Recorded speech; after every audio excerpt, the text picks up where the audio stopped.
Happy Sunday night and welcome to the Park Adventurers Club. Not just happy Sunday night, but if you're here with us live, happy Mother's Day to all of those mothers out there. We appreciate you. Babies or fur babies, we count them all. Thank you guys for being with us. If you haven't joined us on the Park Adventurers Club before, please follow this channel, subscribe, and give this video a like as it helps people to find us. We'll tell you more about how you can support the channel at the end, as well as some great upcoming programming we've got going on. But tonight, we're having another meeting of the Park Adventurers Club, and we brought in some of our finest members, starting with Annie. How are you? I'm great. Thanks for having me. Thanks for being here. I appreciate it. Annie and I hung out last Friday talking about epic attractions, so we'll tell you about that, and you guys can go check that out too. And of course, Mr. Ron Deanna. How are you, sir?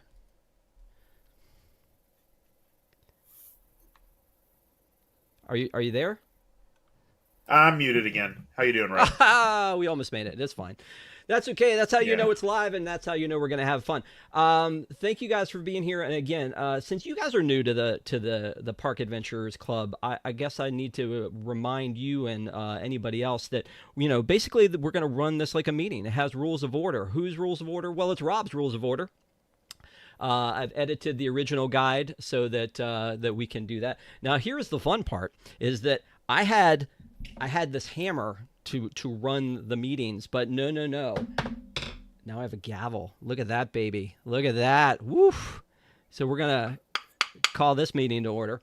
Thank you guys for being with us. We appreciate it. The way that this works is we will present our agenda. So let me find our agenda here. And for May the 11th, it is the reading of the minutes. We're going to be talking about Disney's Abu Dhabi Park, the Pirates of the Caribbean, or the Pirates Tavern that's been named, the Battle to Ride the Ministry. We'll talk about that. The Muppets turning 70 and the Disneyland 70th debuts. But our new business, our big business of the week, is going to be talking about Epic Universe. And that's why we've assembled this panel of people who have actually had boots on the ground, been in the park, and we're going to share with you all of the secrets you need to know. So thank you guys for being here. Let's start with these minutes and go back to this weird announcement. I was like, am I having some sort of a fever dream that Disney announced this park for Abu Dhabi? And so they made this announcement on May 7th. It was our boy Josh and also Bob Iger, and they announced how this whole new world awaits in Abu Dhabi. It's definitely a very fuzzy piece of concept art. It almost looks like Test Track. This place right here on the left looks like Test Track. I don't think that's really what this is. But honestly, when I'm looking at like the what's I guess the epitome of the castle there, it feels like it's an unusual structure. But this is a very unusual structure in a land of very unusual structures. Reminds me of when Disneyland Paris opened and they said, well, we you know, there are castles everywhere. We need to do something a little bit storybook and unique. Annie, you've had a chance to take a look at this. I know you've been to some of the overseas parks like Tokyo. Are you excited about this? How do you feel about this? I actually, I really think the fact that it's like not Disney really putting all the money into the park, it's somebody else, just like Japan, which is the best park out there. So I think if it's not Disney's money going into this park, basically, and you know, it's going to be great. There's a SeaWorld out there, isn't there? And the same thing, and it looks over the top amazing compared to our SeaWorld. So I can only imagine what a Disney park will look like over there. But How dare you? How dare you besmirch our SeaWorld, the finest theme park in all of Orlando? I'm sorry, I shouldn't do that. I'm sure SeaWorld is fine. I know that you're a frequent traveler to SeaWorld in adventuring with Annie, but I've been and it's great. But when you're there with like these other giants, it seems a little bit weird. So if they're doing something better overseas, bring some of that here. I would say, like, let's compete a little bit more domestically. But you're right. The fact that Disney is going to do the Imagineering and they're going to do the park operations, but they don't have to invest that they're in this. Yeah, it's interesting. What are you thinking here, Ron? Yeah, it's a smart business move. I mean, can't fault them for that.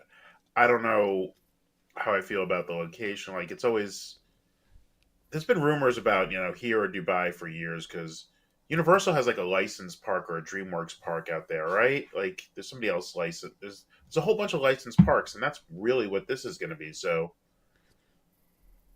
it's really going to be interesting to see how it's done and how those kind of cultural differences are going to affect it. I mean, certain things like, oh, it's a Magic Kingdom, so we don't have to have alcohol, kind of thing, like would work here and stuff like that. So, like, as opposed to the opposite of what happened in Paris. Yeah. I mean, we have a long way to go. This is the most blue sky of concept art imaginable. Like, Right. looks like it's done in watercolor just to be blurry. Yeah. Um, No, I agree. I so, I definitely mean, feel what did like they? good. I mean, I guess this was kind of like, well, Universal's doing announced a new park. We have to do something. Hmm. You mean like the Universal Britain, the UK one that they Yeah. announced? Is that well? Theirs looks a little bit more well defined. There were people like going at it with these like ultra microscopes to look at the tracks of the roller coaster. Well, that definitely looks like the skateboard from Back to the Future. No, no, no, it's this from Back to the Future, and figuring out what the lands were going to be. And so this one you can't tell. Yeah, like I said, that one building looks like Test Track to me. That gold one off to the side. But yeah, the cultural differences are the first thing that my wife like raised a hand about. And was like, what? But honestly, this takes number 7 for me as far as like destinations that I want to go to that Disney has, because I definitely, Andy, need to go to Tokyo, and then probably Shanghai, Hong Kong before I would go to this one, and then of course back to Paris. I've only been once, and it was a long time ago. Bob Iger said this is like a 4-hour plane ride, and I was like, okay, first I have to find Abu Dhabi on a map. I'm that guy. I could tell you all kinds of Disney lore, but I can't tell you where Abu Dhabi is on a map. I have a better idea now because they showed us, but yeah, that's the thing. So let's move on to the next topic from our minutes, which was they have announced a name for this Pirates Tavern that we've been talking about for a while. It is the Beak and Barrel, and there's this whole backstory about Mary, and then Rummy is the quartermaster. Rummy bears a striking resemblance to the Barker bird, it says. So I feel like we thought it was the Barker bird, but now they're kind of saying he sort of has his own identity outside of the Barker bird. It'll be interesting to see how many people actually know the backstory once this thing opens up. I felt that way about Pleasure Island, Ron, is that when Pleasure Island opened up, they had this huge, complicated backstory about Meriwether Pleasure and all this stuff, and it was like, no one knows that. So as long as the Imagineers know what they're doing, I guess that's fine. But I know that in our pack, you had a question about, like, is there alcohol? And I feel like they've said that there will be alcohol. They answered that, yeah. Right? Yeah. What do you think? Yeah, they answered that later that day because I know other people were asking too. It just seems like they gave us all these details, and like when we want to know, is this an actual bar like where you could go and not have to have a sit down reservation? I mean, I'm sure this is going to be reservation only, like GO82 or whatever for a while, but yeah,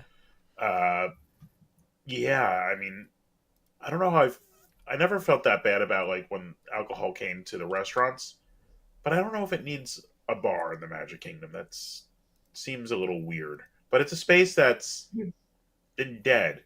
So actually, wait, where is this? Is it in Pirates or is it across the street? I've never quite figured that out. Well, there was a question about whether it was going to be over where Tortuga was, but it ended up being where the Pirates League, where they had a huge gift shop, and they took the Pirates League and they made that was basically the Pirate Bibbidi Bobbidi, and so that's where this is. They took even more of the gift shop out and put this where the Pirates League was, so that's where it sits on that side, on the Pirates of the Caribbean side. So you'll see it when you walk out of the Pirates of the Caribbean ride. You could go, man, that ride was rough. I need a drink. Like, you can just walk right out and, right into this bar here. So, but I'm sure you can't walk in. I'm sure it is like Oga's or GO82, and everybody will have taken up all of the dining opportunities. I don't think you can just meander in, but maybe you will be able to at one point. I don't know. It looks pretty cool, though. Annie, any thoughts on this? There better be a drink that George's Revenge or something. Yeah, right. Annie, anything on this one before we move on? Is this the poor man's Club 33 or what? Like, sorry, no. I'm just saying. No, it's not the poor man. It's like the Trader Sam's. I'm just saying, like, we got. Well, I know, but that's what I'm saying is like we got the captain's quarters, over at Club 33, and then now we got a pirate bar. I'm kind of like, oh, is this just, you want more people to be able to buy alcohol because the Club 33 people aren't, buying enough alcohol. You need the regular people to buy it too. Yeah. I don't know.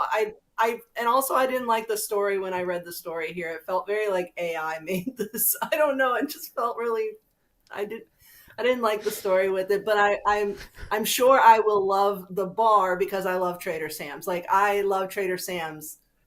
If this is something along the lines, I'll be happy. Oga's is cool, but I'd hope it'd be more like Trader Sam's. Dear ChatGPT, set up a backstory for a pirate-themed tavern, but be very rummy. but with a female pirate lead, but not red, and go. Yeah, that's what I'm saying. You had perfect dumb pirate you created to put in there. I'm not a fan of the red right now. Sorry. Not one, I get why. Wants the redhead. I get, yeah, exactly. I was about to say it, and I get why. All right, let's move over to the battle to ride the Ministry, as I'm calling this one. And Annie, I know this one's right up in your wheelhouse because the Ministry of Magic, the battle for the Ministry of Magic attraction, and we talked about attractions on Friday night when we were talking about like ranking the attractions, is going to be closed. They're closing this thing down, even though we're still in previews. They've already said, hey, look, we're going to shut this down so it's closed now from May 10th till May 16th, and then we'll reopen on May 17th for the final days of the preview, and then it should be open on May 22nd for the grand opening of Epic Universe. I know that there's been a lot of technical issues with this thing. Some weird thing about if you cross your legs, the whole thing shuts down, and that they maybe haven't gotten all of the cars in the ride at once for capacity. I know they had that problem with Kong when that first happened, that they couldn't put more than a couple of the trucks in at the same time. So with this one, I'm looking at it and I'm going, that doesn't surprise me too much because we're still in technical rehearsals. This is an attraction, as you and I talked about, that has not been done before. So there may be hiccups and they're trying to get them sorted out. There were hiccups with Rise of the Resistance when that happened. So they're hoping to get this done for the grand opening of this park. But the other thing I want to talk about is the virtual queue system, because the virtual queue system seems to be, see, I'm going to go to Andy first, but Ron has thoughts because he was just there. So the virtual queue system for this has been a nightmare, and because you've got 3 times, 11, 3, and 6, where you can jump in the virtual queue. We all knew how bad Rise was when that one first started. There's not a standby option. There's not a paid express pass option. It is you get in the queue or you can't. We've heard people have gotten in multiple times at 11, at 3, at 6. We've heard people have tried at like 12 and gotten in. We've heard that people have gotten in their pajamas from home. Do you think that part of this shutdown is to help fix that problem, or do you think there is a fix for that problem because it doesn't seem to be tied to your ticket? I actually think it's more about them trying to fix the ride so they don't have to use it. I think that would be my hope, but I don't know if that's really going to happen. So who knows? But I think that enough people hate the virtual line that if they could operate that without the virtual line to make guests happier, they would.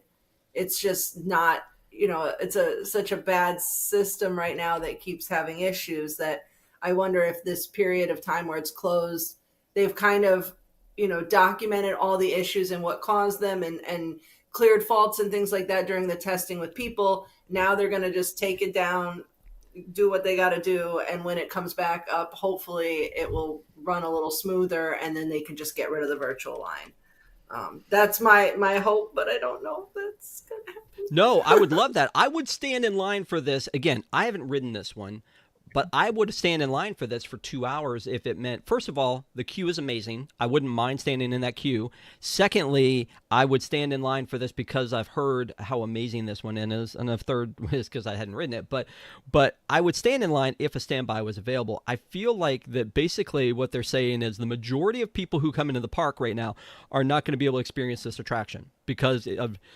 downtime or lack of capacity and that kind of a thing. So Ron, you were just down there and you just threw back your head when I talked about virtual queue. What are your thoughts here? So when we walked in, they basically already said, look, the ride's not opening until 3 o'clock today. We're still going to drop the virtual queues at 11, 3, and 6. 11, I'm on my phone, try to get in, and I'm just trying to get one spot, right? And I get it. It hit submit. Sorry, it's been taken. Like that happened every time, and nobody around me ever seemed to get them. And I know obviously they're more limited because what out of a that would have been a 10-hour day. Like we only had like 6 hours of operation. So yeah, it was a horrible thing, like and the fact that it's like the frequency of it is even worse than when you were dealing with like Rise or Tron because you're back on your phone so often and you don't want to be doing that. Like you don't want to be just sitting there like refreshing. Like for the 6 o'clock drop, I was in the queue for Mario Kart, and everybody was off to the side just trying to do it, and the team members are just trying to like, hey, come on, you guys need to move. Like one, nobody's behind us. Two, like we'll go in a second, and only one person out of I'd say like 20 or 30 families that were off to the side got it, and that was because they had somehow left their phone on that screen from the 3 o'clock one, like to where you could choose your time. So somehow that refreshed for them, and they also don't guide you on as well on how to work it. Like you have to back out and back in, or like the Disney ones, you could like pull up and down and refresh. Like I just don't like the way the app works with it, and I understand it's a necessity when it's this limited capacity compared to the park, but I like the Yeah, idea that, like if the shutdown's going to get it up to capacity, let's just shut it down until opening day. yeah, and and maybe that's hopefully the case, is that they're going to try to fix this up. But if it was tied to your ticket the same way it is with Disney, they're really strict about it. Like if you were in the queue for the early morning, they wouldn't let you in for the afternoon because it's like one ride per person. They had that filtered out. I think that making it fair is a better way to do it. But Andy, to your point, I would rather not have that. Same thing with like Hagrid's when that opened, had the virtual line, and I was like, if we get in, great. If we don't, I'm okay. There's a lot of other stuff to do with this one. I feel like this is the big main attraction. I want to get in. I'd be willing to wait. So yeah, definitely something we're going to keep our eyes on and hope will work out. And we're going to talk a little bit about. Obviously, we're going to talk about Epic at the end here, but I just wanted to kind of throw that out there because it was something that came up this week. So another thing that came up this week, and again is on our agenda to talk about, is the now I want to make sure I'm going in the right order. So the Muppets turned 70, which is great. But the only thing I can think, and I feel like the internet was like this too, was like, great, but then why are you canceling, Muppet Vision? Like that's everything is that it's like, okay, there's so many good things that they were doing for the Muppets. And at the same time, all I could think about was, but you're closing Muppet Vision. Now there was the Kermit the Frog or the Muppets gondola that they put up on the Skyliner. That happened this week. There was the commendation from the state of California where they made May 9th Kermit Day. That was cool. But then we also saw Mama Melrose close because that's part of that, and it was scheduled to, but that's part of the closure of what was the Muppets Courtyard in transformation to Monstropolis. And then we also saw that they have put in a demolition request for the Muppet Studio One, because if you look at the concept art for Monstropolis, that building's not going to be there. That gift shop's not going to be there anymore. And then there was an announcement about they're going to do the POV video like they did for Rise of the Resistance and Galaxy's Edge. For the Muppets, they're going to film that, and I think they actually have cast members who were invited to come in and be there for the filming of that, which is great for preservation. But this is probably the preservation they were talking about when they told us they would preserve this in some way, shape, or form, and it's not coming back to the parks. Ron, is this? I have a problem with the Muppets in general. Is that everybody I talk to loves the Muppets, but yet the Muppets, they can't seem to get something going with the Muppets. And like my daughter today was just talking about how much that the Muppets with Jason Segel, how much that soundtrack slaps, and she puts it on her playlist, and she's a huge Kermit stan and all of this other stuff. But why can't we have anything nice in the parks? It's weird. It's something that they can't ever get their head around on how to do it. Like certain things work. Like the Muppets in Liberty Square was great, uh, but like the Muppets, the last TV show, the last movie, the Most Wanted, just don't land. And I think the first one landed partially because it was pure nostalgia and it was written by people who wanted that pure nostalgia. Uh, every time they try and make them quote unquote relevant, it doesn't work. Because it's absurdist. They could fit into the world, but they are in their own world, and I don't think that works as well in the current environment. And it's been at the death of a thousand cuts. Like, when was the last time there was anything Muppets actually in that Studio One store? Like, the last few times I've been in there, I think it was completely closed for, like, last time I went in there was completely closed for like a May the 4th thing. Like, it was all Yeah. Star Wars stuff. Yeah. Or Yeah, art stores, like nothing. They have used it to stage special event merchandise. They used it for Jollywood. They used it for May the 4th. They used it for the anniversary of the park merchandise recently. So yeah, there hasn't really been anything Muppets in it, but I mean, it still had a little bit of a Muppet vibe. We went in there for the Jollywood Nights photo shoot that they had with the robotic arm photo shoot, and it's really cool. Like, seeing it felt like kind of backstage at the Muppets. And I used to love being able to go in there. I bought my wife a Bean Bunny back in the day when they used to sell those, and it's just like, I think that you're right. They kind of phased out its relevance, that shop. But I mean, I assume because Disney likes money, I'm pretty sure they do, that they probably would have kept it open if Muppet merch was selling, but maybe not. It's just really frustrating as a Muppet fan to not see it open. This is something we talked about on shows years ago. I think it was like the Toys R Us in New York or somewhere in New York had a build your own, like an official build your own Muppet thing. Yes. Yeah. Like, why was that never done at that store? Like, that feels like that was a money printer. Well, all of those build your owns kind of went away. Or like the build your own box of Mr. Potato Head parts was something that we used to do with our kids, and like shove as many into the box as we possibly could. Because if you close the box, you could have as much as it was in there as possible, and it was like bursting at the seams. So, but yeah, the build your own lightsaber, build your own Savi. Yeah, exactly. I don't know. Annie, any thoughts on Muppets before we move on from this one?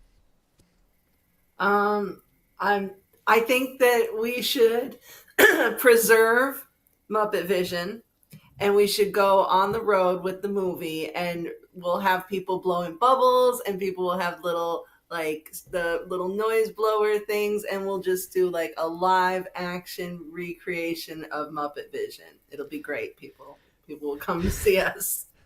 Moving right along. So one of the things that I would say, though, that POV that they did of Rise was amazing. I remember somebody in our pack when they were talking about, or the Park Adventurers Club, for those of you who don't know, were saying that they were disappointed in the Tiana's POV that they had done, and this one was really nicely done. This POV that they did for Rise and for Batuu.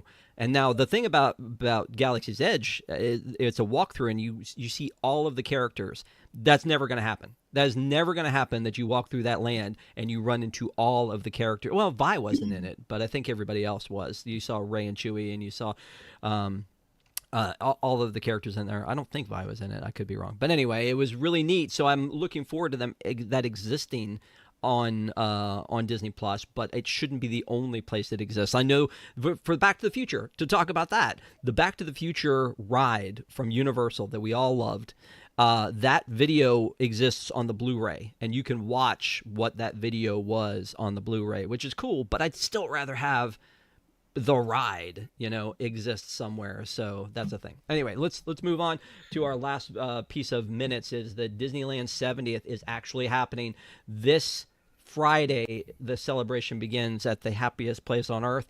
A lot of the stuff has already taken place. We've talked about a lot of this on previous episodes about the parade is coming back, and the decorations and the costumes and the cavalcade, and they've started putting the medallion and all these other features, including this one. This is happening at the Esplanade, and very similar to the Pixar Fest statue they had. They're going to have this out in the middle of the Esplanade. So glad they're spending that money. But the other thing is that they have announced now the hotel foods. So there's what's cooking at the hotels. But in doing that, they also announced that the Grand Californian, they have the new characters there for the new character buffet at Storytellers, and then all of the different foods that they're going to have at the hotels. So, in going down this list, Ron, I feel like this is a bigger celebration than we've seen almost since like the 50th of Disney World, which should have been big. And this one feels bigger somehow, even though there's not like a new attraction per se. There's a lot of other things that are happening here. Do you agree? It's the local grab, and that's what Disneyland always does. They need to get those locals in, and they need to get them to keep coming back, because it's not, the place people go for a week from England or whatever. So they need to keep doing this, and these little food items, new dining, just little picture things works for them, and they need to do that while World has kind of just said, no, we're going to just coast on what we can do. So yeah, Disneyland always does these events better. Like, I was there for the 60th, I was there for the 40th. So there's always that stuff there. Like, something's going on. Yeah. Annie, you want to talk about that cat? I didn't know if he heard him crying, so he wanted attention. So now I got to give him attention. But as for the 70th, there it is. He wants attention here. But as for the 70th, I agree. The locals, they need some reason to come. Whereas Disney World, we didn't do anything for the 50th really, because people are already coming. Who cares? Yeah. They don't have to bribe you to come. You're already gonna. People come from all over versus the very local kind of crew that comes into Disneyland. Keep it fresh. Keep new foods, better foods, more interesting things. I think that's. Disney World gets kind of the short end here. Well, and again, it looks amazing, but it's weird too, because the celebration for Disney World started on October 1st. They held everything until October 1st, then everything went off. This one, we're starting the celebration on May 16th. The actual anniversary isn't until July 17th, and that's when we're going to see the Walt animatronic. I think that they're saying they're saving it for the 17th of July, but really, I don't think it was ready yet. So we've seen a lot of stuff about the displays that they'll have there for the Walt show, and that's going to all be coming on the 17th. It's a Small World was supposed to open on the 9th. I feel like they moved it to the 13th, and that's going to reopen with the new Coco scene, and then the new song is coming, and then there's just so much with Paint the Night returning and Wondrous returning, and the Pixar parade, and it's exciting. So I was hoping to be there next week for that, but because of the Walt thing, I'm moving my trip to July so I can see it all at once. But we'll report on it next week on next Sunday night show. We'll talk a little bit about the things that rolled out and how everything went for the pre-opening for the 70th anniversary of Disneyland.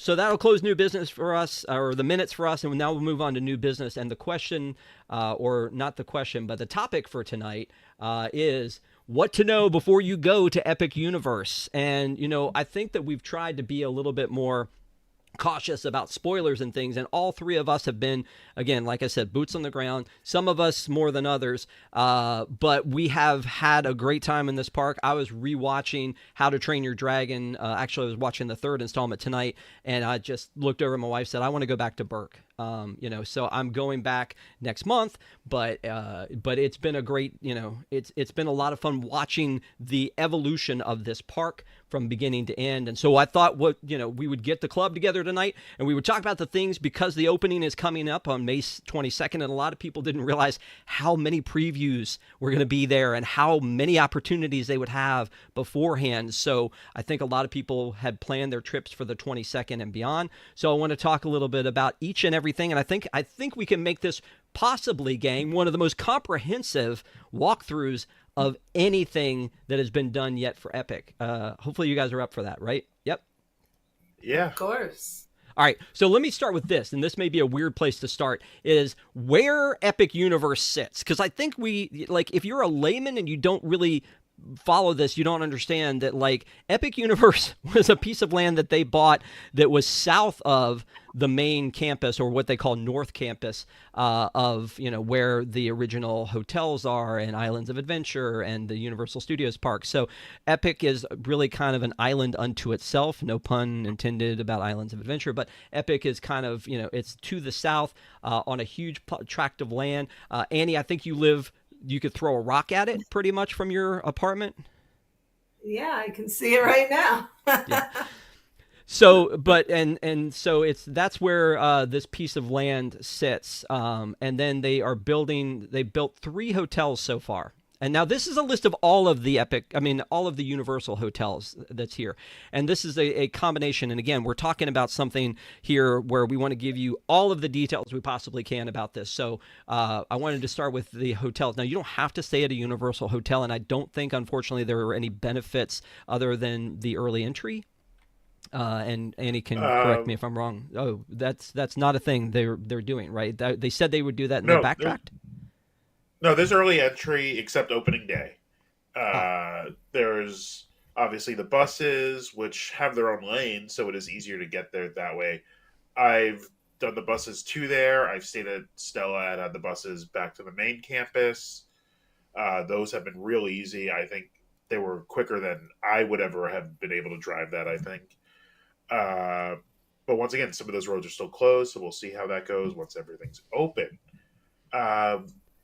Obviously, you just get the other Universal benefits, like room charging.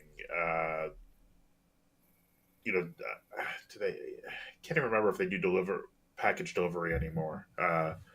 But the same kind of things like you would get at Disney hotels for the Disney parks, like what you could do with your room key. You're going to get a lot of that same here. But the early entry is going to be a big deal, I think. Like that extra hour, because they still do a full hour. Yep. Not the half hour. Yeah. Well, who would just do a half hour early entry? That's crazy talk. Yeah. All right. So let me finish about the hotels, and then I'll throw it to you, Annie, on this one, because I know you've been to a couple of them there. I stayed at Stella. But so the way this is broken down, the Signature Collection, and you've got the new Universal Helios Grand Hotel, which I have pictured there. That's the one that overlooks the park, where everybody who is an influencer has gone in and taken a picture from the window there. And so we've all gotten to see that. The Prime Value hotels are listed there with Aventura, Stella, and Terra, which are the Stella Nova and Terra Luna are the 2 new ones right there by Epic. And then you've got the what they call the Value Inns, which are Cabana Bay, and then the Endless Summer ones. So I know for the Grand Helios, you've at least been in it, right, Annie, and taken a look around and seen what it has to offer. Yeah. Thoughts on the hotels in general?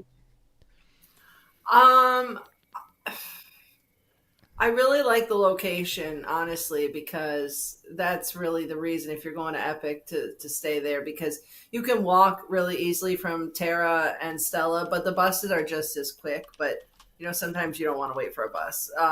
And Helios, obviously, you walk right into the park. It's beautiful. It's got great views, and even if you're not going to the park, you can see into the park from there. The rooms are pretty nice. I went into the Celestial Suite, which has got a lot of space. So if you're like going with a group of people, the suites are nice. But I think really just the location for the 3 new hotels is really why to stay there. But the biggest perk of staying at any of the Universal hotels right now is that hour early into Epic Universe, because it's not included. The early entry with your annual pass is not included at Epic Universe, only with the hotels. So that's Yeah, and there's another cat that has entered the arena. I honestly, yeah, they can talk to each other. The pass holder thing is something that I can't wait to see how they're gonna fix that situation right now, because there aren't passes, like pass holder passes, yet for Epic. We don't know when they're gonna offer something that includes all the parks yet, do we, Annie? No, but I just think it's really going to be based on ticket sales. I just think a lot of people are seeing that there's day tickets sold through the end of the year. But if you ask me, if the attendance is going to be so low at the park for day tickets that they've sold, they've got to get people in the park. They're going to staff the park. If the attendance based on single tickets is so low, you got to get people in there. I feel like they would have to start offering a pass if the attendance is low. If the attendance holds out and they're happy with it, then I don't see them having any reason to do it. But you know, get me in there because I'll buy your $20 pizza all day long. Just Right. let me get in there without spending 140 to get in there. Yeah. Ron, what were you going to And say? I think we've already seen some hints for early 2026 that they're going to be lightening kind of these restricted tickets.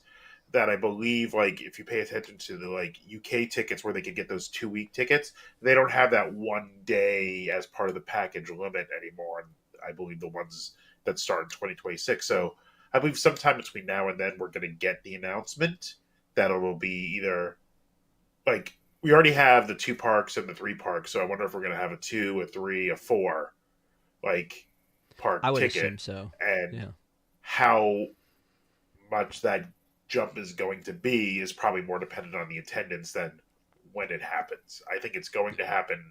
It will be announced before year end, I think, but how soon and how much is probably more of like how's the economy going to be doing? How's this? How's that? Like, and how the word of mouth is going to be. Like, if ministry and things are breaking down every day on those when people are there, it's Yeah. not going to be great word of mouth. Well, and I think that, yeah, you're right. Like, if things start to go south, they're going to announce that a lot sooner than later. Just kind of like they opened up the previews for people beyond pass holders sooner than we thought, or we didn't expect that to happen. Let's take a look at tickets. So tickets are $139 to $199 for a 1 day ticket to Epic.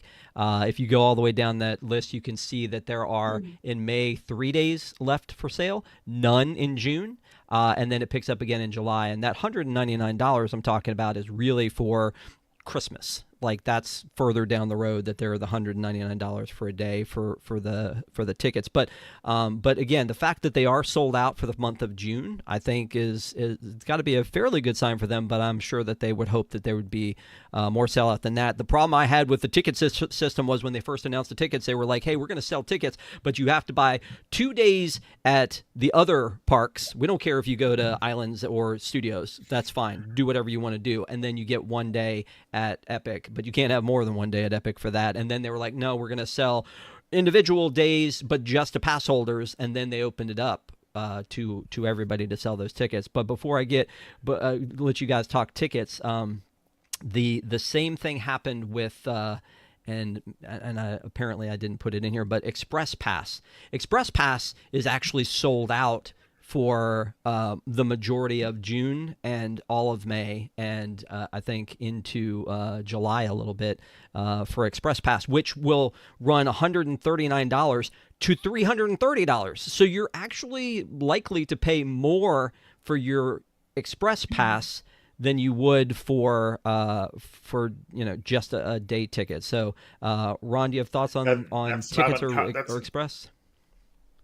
Yeah, that's not uncommon with Universal Express. And I know for the first few days, like the first week or two, it's the $280 mark. Because I looked at them like, okay, if it was 140, I was like, you know what? Let's just do it. We don't usually buy Express, but we'll do it this time just to make sure we get on everything. And then it was 280. I'm like, that's not worth it. That's just not worth. Like, for a family of 3, that's another, like, we could do a weekend down with our annual passes. Like, and we bought those, even though we had annual passes, we bought those 3-day ticket packages so we could guarantee we were there for opening day as soon as they went on sale, because everything else got announced later. And trying to buy those original things has been not so much fun. Universal's back end has not been good, because every time you try and modify it, you lose that opening day ticket. And that's been a pain. Wow. Yeah. Eddie? Oh, I don't know. I'm actually just, I'm listening to what you were saying about buying the package there, and I feel like Universal tried to force everyone to kind of buy this package, you know, and then they made the single day look so appealing to the annual pass holders because you're not going to be able to get an annual pass, but oh, we're going to give you a single day ticket. So that sounds good. And then they open single day to everyone, and it kind of feels like not that special. And I'm kind of disappointed that they did that package system because there's a lot of people that bought them that don't want the other parks. And now you can just buy a single day ticket. I don't really like how they did that. I feel like they kind of messed that up. I get why they did it. I get that they are afraid of no attendance at the other parks, but I think if you upset the guests before they even get there with what they've had to buy, it's already looking bad. No, for sure. And honestly, go ahead, Jordan. I'm hoping like they'll let me like take those other 2 days of value of the ticket and roll them into my pass renewal or something like that when I'm there. Like I'm gonna try and to somebody, but so you did buy the 3-day thing that they were pushing at the beginning. Yeah, we had the 3-day package. Like also because my wife, and my daughter have the tickets, but my in-laws that are going with us don't. So like, all right, we're just gonna get the packages just so we can all guarantee we're there for opening day. And do that, and that's just what we wanted. And yeah, I mean, it was probably an extra few $100, but to be there for opening day, that was the decision we made. Well, and you said you were not going to do this for Express Pass, and again, here it is. So all of May is already sold out. Almost all of June is sold out. I'm actually going on Father's Day, and originally I thought, okay, let me add this up for family of 4. Okay, it's almost $1,200 for us to go get Express Pass. They can wait in a freaking line. Because that's like you said, it's crazy. Then I started thinking about it, going, this is going to be like, I don't know when we'll go back. Maybe it would be worth it to mortgage the house so that we could get, skip the lines. I'm kidding. Annie's eyes got really big. But honestly, go VIP if you're going to do that. Go VIP, right? Don't go Express. Well, but I thought about that, and I thought about trying to get that, and then at the same time I look at it and go, that's not a good idea, because it's $1,200, and then what if you bought that $1,200 Express Pass and then Monsters Unchained happens to be down that day, and all that other stuff, and the queues are really great. We talked about that on the attraction show that we did. The queues are really great, so like I'm not going to mind most of them, but I don't think it included in the Express Pass. I don't think they include the Minecart Madness, and I know they don't include Ministry in that, so you would have to wait. And I don't think Racers Rally. Yeah, the Racers Rally. Oh, the Racers Rally and Minecart was because they have horrendous capacity. Like they're really, really bad. Like I think we're talking like half a Dumbo at most for Racers Rally, and we're talking like maybe 900 an hour on a good day for Donkey Kong. So yeah, you don't want to have Express there because it's just unreliable. But and you know what? That $400 for $300 for Express wouldn't be that bad if it was multi-use. It's also still the one use per ride. Yeah. So that's even more like that used to be like $60. I don't know how much it is now. It's probably still about 100 at the other parks, but it's just like they did with the tickets. Though we may find that once the park opens, that they kind of open that up a little bit. But if the fact that those Express Passes were sold out says that people will buy them, and I think that around opening, they're at least $220 a person per day to ride each attraction once. And there are 11 attractions, and I don't know if Untrainable and Cirque count. In the but do you need Pass? the bike? Those are big theaters. Yeah, they do. Okay. They count. We had Express the one day. Sorry, I gotta say this real quick. We had Express the one day, and here's my biggest complaint before we move on from Express. When we got in the queue for Monsters, they scan our Express, which, like you said, is only good for one time. We get in there, we get up, and then the ride breaks down. And so we're waiting, and eventually we're like, okay, this is definitely not coming up. This usually breaks down for long periods of time. So we ask, hey, since you scanned our Express, it like already used it, is there any way we can get like an express to come back here later when you're operational? And they told us no. And we had to stand there. Yeah, I know. So I don't know if this was just because it was a preview, but if that is the case with Express regularly, I think people should throw a fit, because we wasted so much time waiting for monsters to come back up, because we are, you scanned it, and so it's already subtracted it from the ticket, but we didn't get to ride. And we didn't get to ride because it's broken. Why couldn't you just give us a one-time thing to come back there later in the day, since you'd already scanned it? And they made us wait. And I felt like that was the worst, because we just had to wait, because we didn't want to throw our express away, and have to get stuck in a 2-hour line later. So I don't know if that's the norm.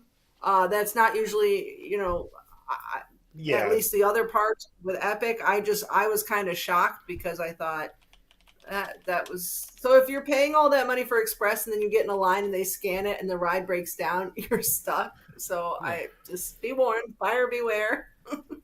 To me, that seems more of they didn't know how to do it than that they didn't want to. Like, that's an ops training issue. And we were talking earlier, we both opened rides before, and when you do that, like, there's still a whole of what's going on. Like, they have no idea.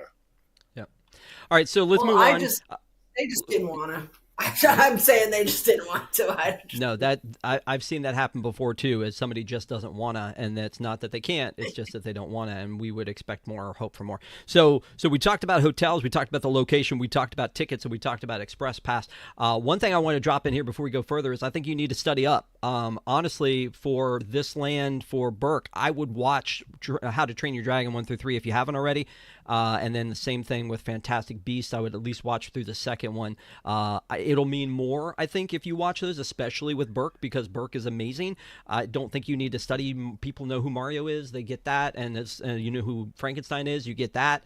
So I don't think you need to study there. And then you're going to learn who Captain Cacao is. So that's going to be a thing too. But as you go through, I think that's one of the things you do before you go.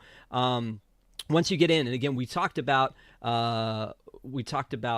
some of this stuff on other shows, but let's just say that, the worlds are, you have Celestial Park, that's your main entrance when you come in. You've got How to Train Your Dragon Isle of Berk, you've got Super Nintendo World, the Wizarding World of Harry Potter, Ministry of Magic, which is cut off there, it's not it's magic, and then Dark Universe. So those are your worlds when you get in there. And then the attraction list, which again, we talked about attractions the other night. If you want to go back and watch the episode that Annie and I did of Rank It, we ranked all the attractions and how we felt their importance was on there. But in the Celestial Park, you've got the Astronomica Splash Pad, the Stardust Racers, Constellation Carousel.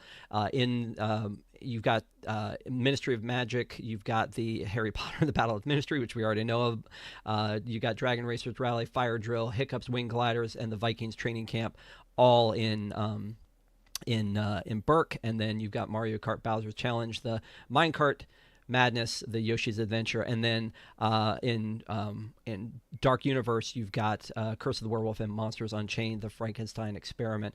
One of the other things I want to talk about this, because if you've got kids, you're going to have this question, is height requirements. So Stardust Racers 48 inches, Dragon Racers is 48 inches, and Monsters is 48. Mario is 40, Battle of the Ministry is 40, Hiccups Wing Gliders is 40, Minecart Madness is 36, and Yoshi's is 34. I think it's crazy to me, Annie, that there's a height requirement for Yoshi? Yeah. I worked at Sky Trolley, which had a 40-inch height requirement when I worked there, and then it was dropped down to 34 when they fixed the lap bars. So I can at least... My experience is it's not really about it being a slow moving flat ride. It's really about that the lap bars, the way the lap bars are designed, don't keep smaller children in. So like, for example, Sky Trolley, when it was 40 inches, the lap bar was straight across, which meant like kids could squeeze out the sides.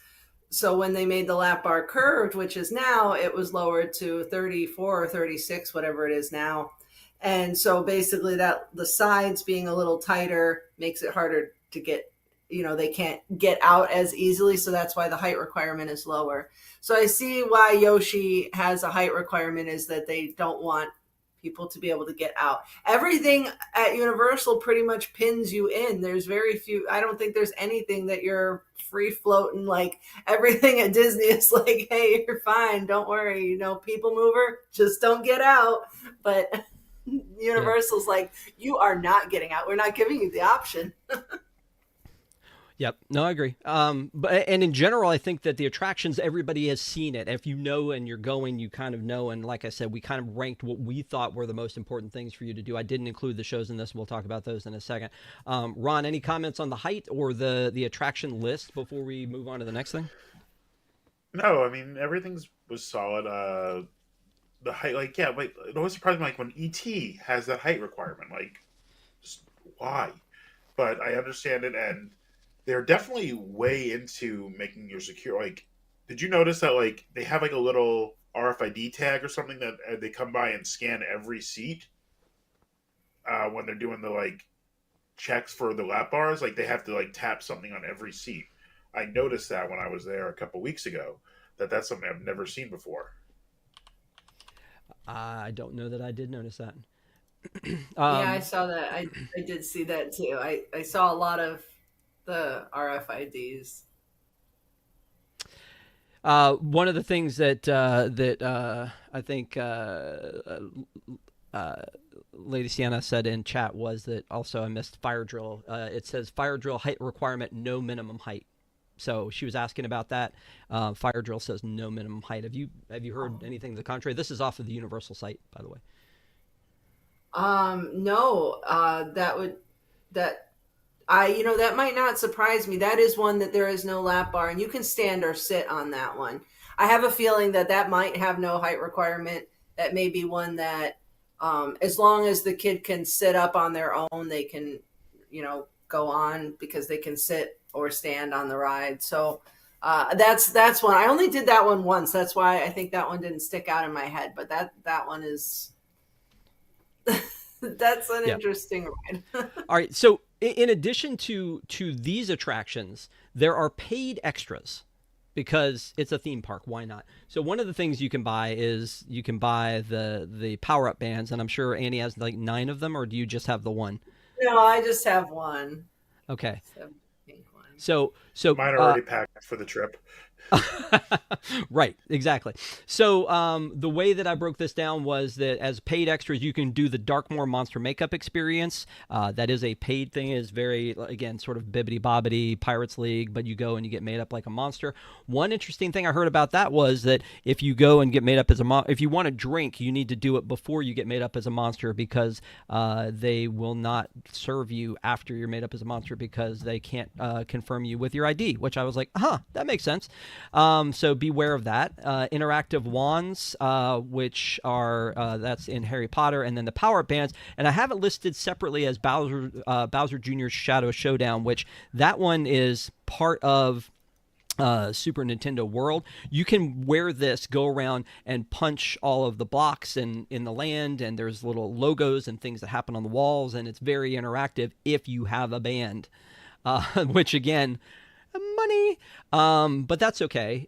But the thing that bothers me about that all the time is that like families or little kids who don't know that coming in, and then like if you have a family of 5 and you're going to buy that many of these, like it's kind of crazy. Plus linking it up to if you want to keep score on it, you have to link it up to your app, which I can imagine if you have 5 kids would be a little bit of a nightmare to get that done too. But anyway, it is fun. It is a fun thing, and you go and you hit the blocks. And when we were walking in our group, Annie, like everybody, like we were walking in a line, and everybody would hit each block as we would go through, and you'd have to wait for it to reset.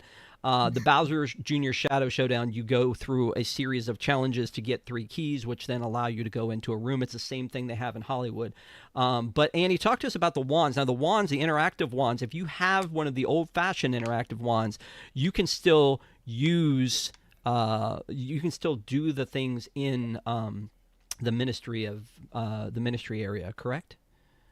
Yeah, but just like the other parks, they're not going to be as like next level. There are different effects that will go off with the next generation wands. So you'll really want to get the new wand, which again, here comes more money. Get your power up band, get your wand. And they just introduced, I think, some of the characters as new second generation wands. So there's even more second gens to choose from. So I think they're going to try to phase out the old ones. But you can take your old one. But I also find it very interesting that the special like Paris wands, the Cosme Akajora wands are all first generation wands. They're not the new ones. So they're Well, like and that the storyline, they want you to buy the old ones, so but the weird. Dolores Umbridge one that was like that limited edition, wasn't that an older? Yeah, that's another older one. Yeah. Yeah. So it's interesting that that Well, they brought those out as the first gens. Yeah, so the first gens weren't interactive. The second gen were interactive, and this is we're talking about basically a third generation that have the light up and the haptic as part of it. So with these, if you have the interactive wands, if you have the interactive ones that aren't the new one, I've seen online that you can go into the shop and ask for a map, and they will give you a map of the new locations.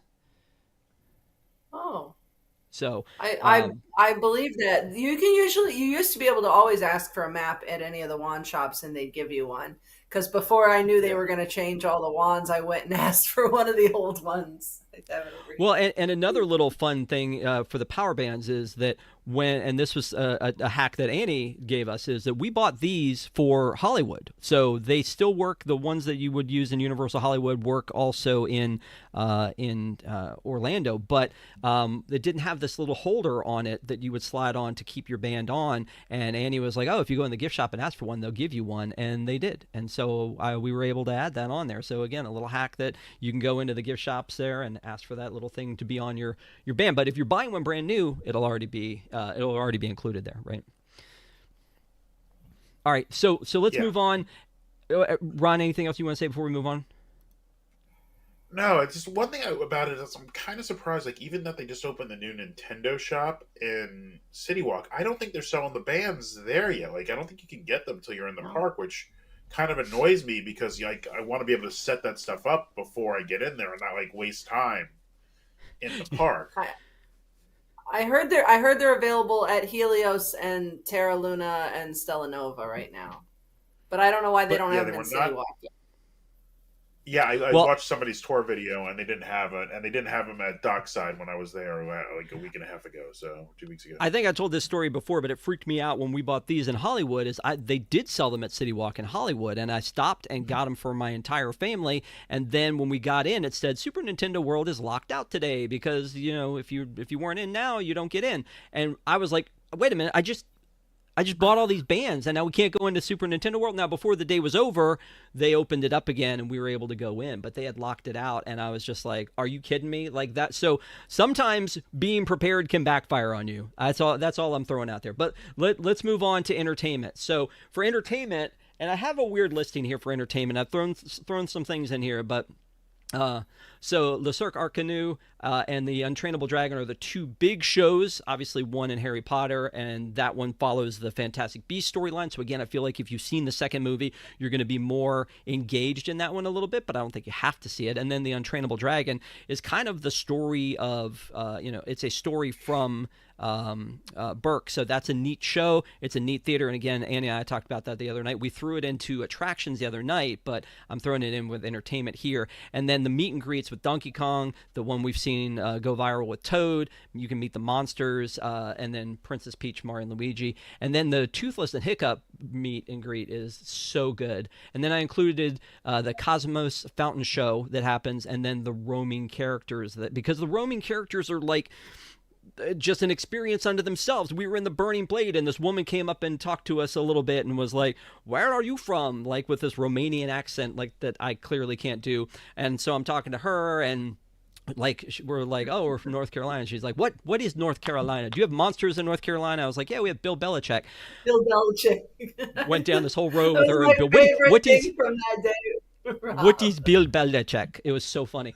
But anyway, so we went down that road there with her, and then we were in the Harry Wizarding World, and a guy who was an Auror, like we were just standing there, and a guy who was an Auror kind of came up to us and started talking to us and asking us like what was our business there, and that was kind of cool. And you could see like the students from Beauxbatons and walking around. That was kind of neat. So it's cool that they have that stuff, and a lot of people tie that into like the Streetmosphere characters back at MGM.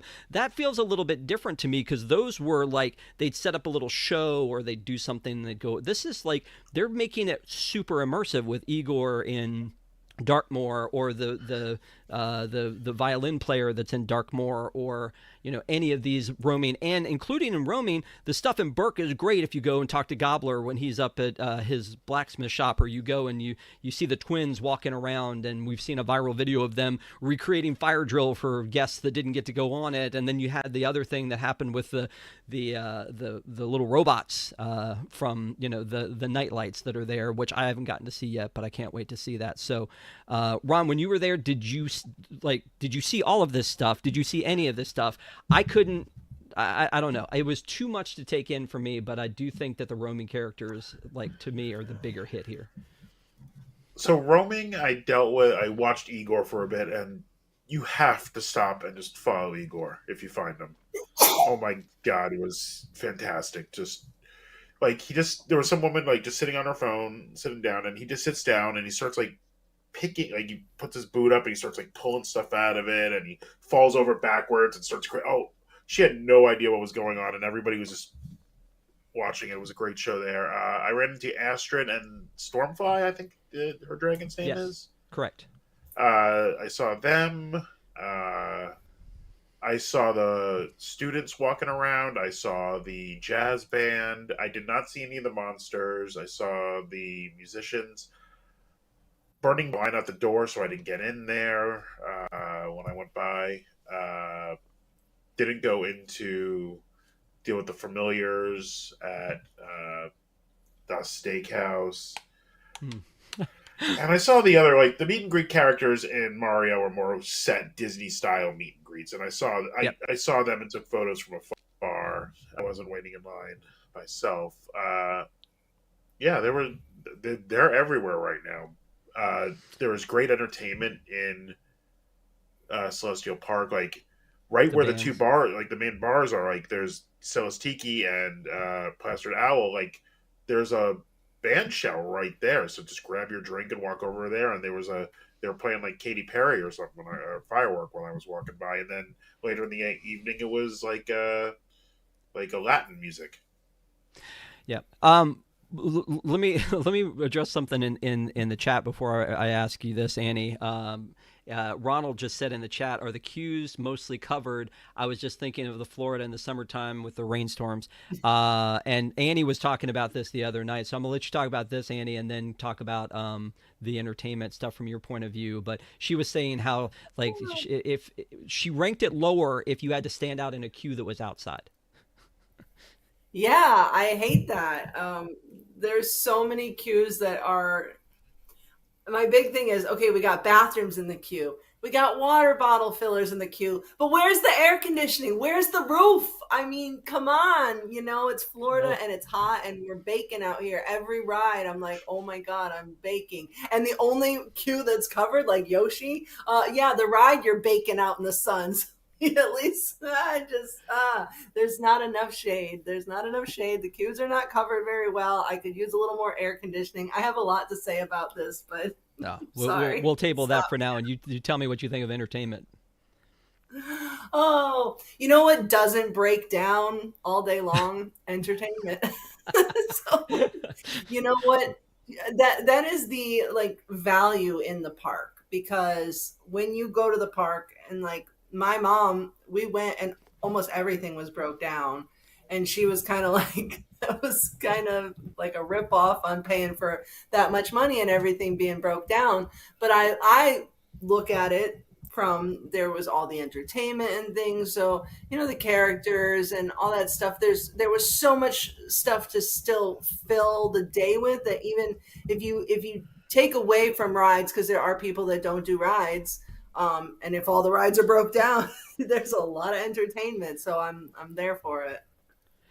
All right, so let me move on to shopping really quick because I think we just touched on that, and then I'm going to move into dining as we do this. So these are the shopping venues, and I spent a lot of money, honestly, to be honest. And I know no one is surprised at me buying merch, but we bought a lot of T-shirts, and my wife bought like a baseball cap, and I mean, and the cool thing is that the merchandise, all of it is great to me. Most of it anyway was amazing, and it was hard to not want to buy everything. So you have this like the Moonship chocolates and the things that are in Celestial, and then you have like the Nintendo stores that are there, and then in Burke there's a bunch of stores.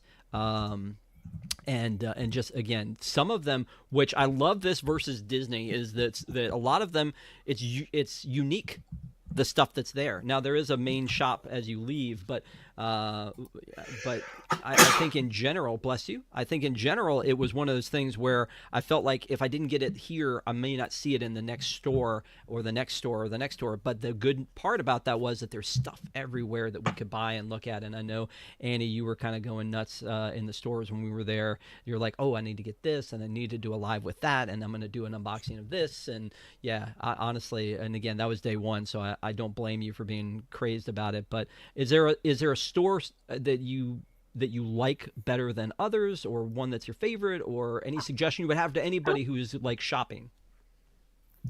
I like How to Treat Your Dragon. I think it's fun, it's colorful. There's like this really pretty mural on the ceiling, and I like that the bags are themed for the treats and all the little snacks. I love snacks, obviously. So, give me a good themed snack store. So, How to Treat Your Dragon is probably my favorite of Okay. all the merchandise. I always have to go in there.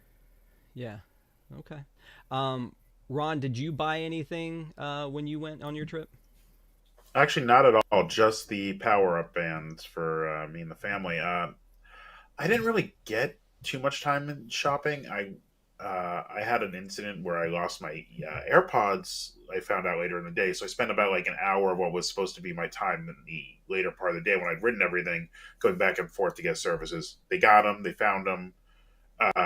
One they found by the end of the day. The other one they found overnight and shipped to me. Great service there. But yeah, I really just walked through the shops like I was a little annoyed going in because I wanted Wario merch, and there is no Wario merch whatsoever in Nintendo World. The only stores I really looked at were in Darkmoor, and uh, honestly, it just felt like mm, little generic-y monster merchandise. Not much more than that for there to me. Yeah. I There were didn't some cool love the shirts, but monster yeah. merchandise, but I did love the vibe in the Pretorius Scientific Oddities, like the vibe in that shop. The theming in most of these shops is amazing, especially like the ones in Celestial Park. Yeah, I don't think I went into anything. I went briefly into the candy shop in Potter, and I didn't go into any shops at all in Burke. So Yeah. Well, I did a video as soon as we got back. Annie did one too as soon as we got back because we didn't get to take any pictures and we just wanted to talk about it. And so I did a video, and one of the things I said in there was that originally I feel like Universal, a lot of people thought it's all screens. There's not a lot of very cool merchandise that's very specific to the park, and there's not a lot of food. And they said, hold my beer, we're making this park, it's called Epic Universe, and it's going to solve all of those problems. I feel like they listened and they checked all those boxes. And so I think with shopping, I walk into the studio store or the studios park and islands, and I can walk out and be fine with not buying anything. I had a mania about wanting to buy like epic stuff, or as soon as we stepped in the park, Jake bought the Captain Cacao, and like there's so many cool things that you can get there that I feel like I considered everything, and even stuff I had seen in the preview center in the park, I had more of a mania to want it. Like again, because I was just like, I want to do all this stuff. So let's move on though to dining. To me, the dining was amazing. The options are through the roof here. So you have this is the dining in general. That's Toadstool Cafe, Plastered Owl, which is a bar, Oaken Tavern, Burning Blade. the Blue Dragon just opened up today, I believe, and then Spitfire Grill with the bowls, Pizza Moon, amazing inside. Mead Hall, we had a great time at Mead Hall. Meteor Astropub, we ate there. There was really too much food and not enough time. And to make it even harder to make these decisions, there are also all these food stands, which include obviously the Hooligans Grog and Gruel, which has those cones that everybody, the macaroni and cheese bread cones that everybody has been going nuts over and Instagramming and taking pictures of. So I'm gonna start with you, Ron, first on this. Any favorite foods or anything you would recommend to people? Go, hey, you gotta try the blank, because there were some of them. Let me say this before I let you go. Is some of them like I used to tell people, go in back when the food sucked at Sci-Fi Dine-In, and there was a time when it sucked. I would say go in, look around, and then walk out and go eat somewhere else, because you just need to get the vibe and you're good, and you could walk in through the back by the bathrooms. I would say there are so many of these that I wanted to walk in and look around because I couldn't eat all the food I wanted to eat, but the vibe inside was amazing. So I had lunch at Oak and Star. Good barbecue for urban. I think the portions were a little small. Like I had 4 ribs and a the Kraft mac and cheese, like individual cups. It was like half of that of the side of mac and cheese. But everything was very good. The mac and cheese was good. The ribs, all 4 barbecue sauces were great. I think the harissa was my favorite. And one thing talking about there, that mango cornbread, that was amazing. I really didn't think I thought that was going to be one of those things that was overhyped. I loved it. It was great. Later on in the day, I had a snack at. I had one of the mac and cheese cones. I had the PB&J mac and cheese cone. Very good, but I think the portions, like the proportions of cone to filling, were way off on mine. Like, I think I ate like the one bite I took. I think I got all the meat and half the mac and cheese just in one go. But the bread is also great, so it wasn't that bad. But I just think for the price, that was a little off. And then at the end of the day, I got into Pizza Moon right before they closed, so I'm not going to say it's the most fair judgment, because everybody's talking about, oh, how great the crispy crust is and all that. And for people who don't know, my family had a coal-fired pizza chain across the country. So I'm a little picky on my crispy pizza, and it was a good tasting pizza, but I felt it was a little soggy. And what really annoyed me was they don't have boxes to go. Like, those pizzas are huge. It was the end of the day. I wanted to take the other half back to my room and finish it off there because I just wanted to get on the bus. After 12 hours in the park, I was just walking dead at that point, and that annoyed me. And they told me they don't want to because they don't want people bringing like cheese covered pizza out in the sun where it could go bad and they can get sick. I'm like, that feels like an excuse more than anything to me. Well, you know what?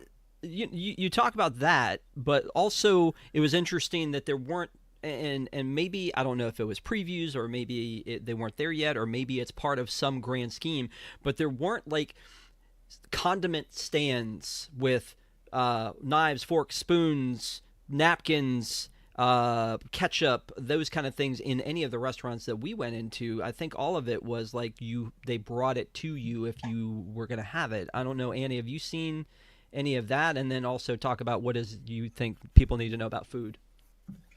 It probably cuts down on waste with them. Yeah. You have to ask for silverware or reusable silverware certain places. For food, I love the garlic steak pretzel. I loved it more when it was $7.99. Now that it's $11.99, I kind of hate it, but it's delicious anyway. Yeah, I know. I kind of hate that. A huge jump. Trust me. I've had emotional roller coasters over this pretzel.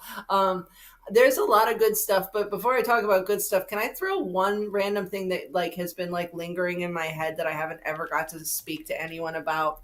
Is Celeste Tiki. I hate that it's just kind of a walk-up bar. And I know that we have Burning Blade Tavern, but like, man, we need a tiki bar so bad. And that was their opportunity to have a cool themed Celestial Park tiki bar, like a Trader Sam's. And they just went with a walk-up stand. So that I had so much hope that Celeste Tiki was going to be a tiki bar for me to hang out in, so I was disappointed by that. So that's been like in my head a lot lately. So I just had to throw that out there since we're on the food. But No, that garlic menu was pretzel. really disappointing. What?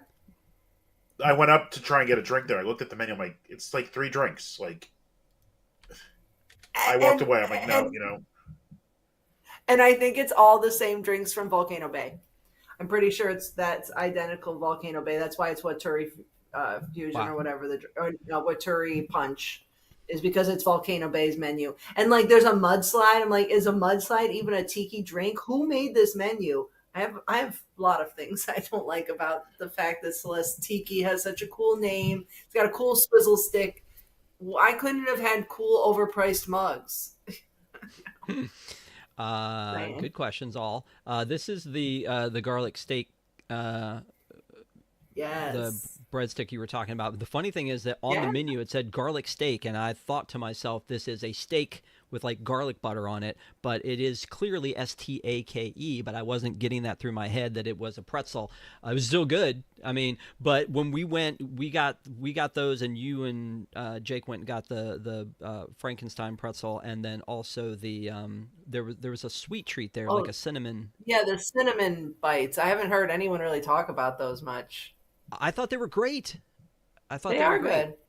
good. Yeah. So apparently there are did you say there were like 3 drinks? The frozen mudslide, the frozen pina colada. Is frozen mudslide, is that a tiki thing? I don't know. Anyway, not at all. I'm offended. It's a TGI Fridays thing, I think, right? Yeah. Probably. Yeah. I mean, this is not giving me tiki at all. Yeah. No, I get it, but it's a play on the words. So honestly, the food I thought was great. We went to Oak and Star as well. We also went to Toadstool, although we talked about this the other night, Annie, is like Toadstool didn't have like half the foods at that point that you wanted. So that's all the dining options that they have. So in general, that's kind of like the stuff I wanted to cover. So we talked about again, the tickets, the express pass, the hotels, the what to study up on, the paid extras, the shopping, the attractions, the dining, the height requirements. I feel like we've covered almost everything we needed to cover. Let me go and ask you guys before we get to our final thoughts on this. Annie, is there anything you think that we missed that we should be telling people about Epic Universe? I mean, again, it's a lot to take in. It's a brand new park. They're going for the first time. We've tried not to spoil anything really, but is there anything that you think that you would want to tell people before they go to Epic? Sunscreen, stairs. Practice your stairs before you go, and that might be it. Oh, also, if it's going to storm, do the outdoor stuff you want to do first before the storms roll in. A lot of the stuff is outdoors. So here's my warning to you. Save like Mario Kart and Monsters and Ministry and indoor stuff for rain, because most of the stuff is outdoors. So if you're going in the summer, get on those coasters before it rains. That's my... Oh, that's a good call. That's a good call. Ron, is there anything else in particular we didn't talk about that you wanted to make sure people know? I'm just going to say this is kind of a new park, new thing. Like, temper your expectations going in. Not that everything's not great, but you have to be aware that, like, things are still in flux everywhere you're going to go to this park, probably well past summer. It's, I've been to openings of, I was at Animal Kingdom for opening day and started working in the park soon thereafter, so I saw a lot of how that went away. I went to reviews for Islands of Adventure and then had the annual pass, like, for the first year. Like, things are going to change. Things are going to be crazy. Like, things are going to be... Shows are going to just change suddenly. Like, characters are going to come and go. Like, you're going to see a lot of different things. So don't get your heart set on, like, the most specific things. Like, some of these rides are incredible. Like, I didn't get to do Ministry, but Monsters was unbelievable. Stardust, so much fun as a coaster. Mario Kart, I didn't have my hopes up because of what I saw and heard from like the other ones. People saying, yeah, it's this and this. I loved it. Like, uh, and everything else was just good. Everything else was fun. Like, but just don't have this absolutely perfect day in this park for a while. And that's not to slag on the team members. It's not to slag on creative. It's just the reality of operating a theme park. Yeah. Well, and again, we've only seen it in preview mode. There may be an extra level for this one, but the fact that it's been in preview mode since March, maybe there isn't. Maybe they're just still ramping up into what they can do. But I know that, a couple things Annie was talking about was like that there's, they expect forgiveness on things like the express pass at Monsters, or things that like the Ministry attraction being down, because it is still technically in previews. So it's definitely something to consider. So before we wrap this up, I want to say a special thank you to you guys for being here, because you guys are awesome and I appreciate you. And thanks to everybody in the chat who's been here and talking it up and all that. We appreciate you guys spending your Sunday nights with us. Tell a friend, let them know we're over here at the Park Adventurers Club. If you want to help support this channel, we have a Patreon. You can go to patreon.com/GoPack. And special thanks there to our Patreons. And then also we have a lot of content on this channel. We did last Wednesday, we did the Black Widow review, and then Friday, as I mentioned, Annie and I did an attractions roundup we did a ranking of all of the attractions at Epic, and so you can go watch that. And then tonight we're doing the Park Adventurers Club as you are here, and then Wednesday night we're going to do a review of Herbie Rides Again, and then next Friday, as part of our Friday lineup, my son is going to return with his trivia show, Hakuna Matrivia. Yes, that is the name of it. I freaking love that name. Don't come at me about that name. So anyway, and then of course, if you want to find more on Annie has her own channel. It is Adventuring with Annie, and she has all of the Universal stuff. She is at the parades. She is there bringing you live that they have butterbeer at City Walk. She's making the hard calls. Is there anything else you want to say about that, Annie? No, I just appreciate you having me here on your channel. I'm so happy to be here. I always love doing these shows with you. I got to say thank you. Awesome. And if you are planning a trip and you need a little bit of help, Ron can help you with your planning. Do you want to talk about that before we go, Ron? Yeah, I'm the owner and head agent for a small family-owned travel agency, Tomorrowland Travel Authority Vacations. It's obviously me and my wife and sister-in-law. We, have all been going to these parks all of our lives, and we only focus on, the parks and cruises. We focus on family vacations that we know and can help you with. We are here to provide the knowledge and bounce those questions off. So you could reach us at pac@tta-vacations.com. That way we know you're coming from here, and we can help you out. Any of the major family cruise lines, any of the theme park destinations, we're there to help you.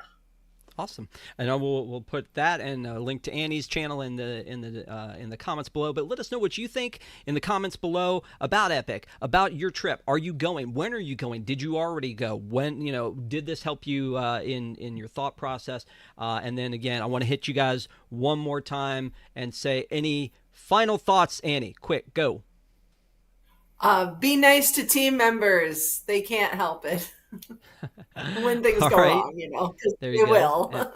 Yeah. Okay, and Ron, any final thoughts? I just can't wait to be back. I'm going, as I said, for opening day, and can't wait to come back and talk about opening day again. Like, I think it's going to be something completely different. Awesome. Great. Thank you guys again for being with us, and hopefully again you'll join us on Wednesday night. You'll go back and watch some of the stuff on this channel, parkadventuresclub.com. We appreciate you guys being here with us on Sunday night. Have a great week, everyone, and we will see you next time.